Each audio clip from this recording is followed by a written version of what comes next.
It is election day in Michigan, across the state, and right here at home. Local school districts are asking voters to approve millage renewals and bond requests. And while most May special elections feature a low voter turnout, the coronavirus is obviously changing the way those ballots are cast. News 8's Joe LaFurgey has this story. Here in Wyoming, they've made it about as simple as going through a restaurant drive-through. You can pull up, register to vote, get an absentee ballot, cast that ballot without even getting out of your car. I got to vote.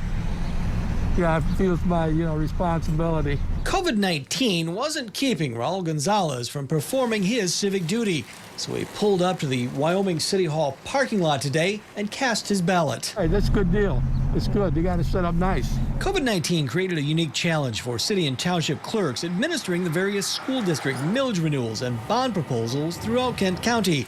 All or portions of 3 of those districts, Kellogg'sville, Godwin Heights, and Byron Center, are in the city of Wyoming. All told, those 3 districts include about 12,000 voters out of our 52,000 voters in Wyoming. The traditional way of casting ballots by walking into a precinct and marking the ballot in a booth created a lot of concern in the age of coronavirus.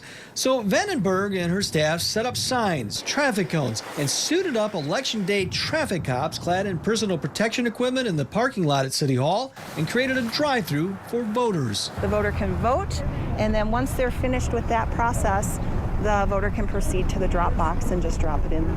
The Secretary of State has pushed absentee voting as an alternative.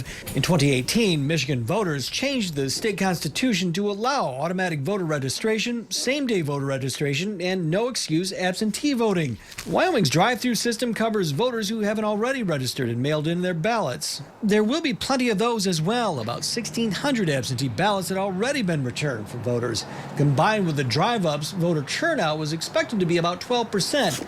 It's usually in the single digits. Just what voting will look like in 6 months when the White House is up for grabs remains to be seen. But Vandenberg says today's election could provide ideas like getting more voters comfortable with the absentee ballot process for the post-pandemic future. I definitely think that there will be some changes in the future based on what we're experiencing right now.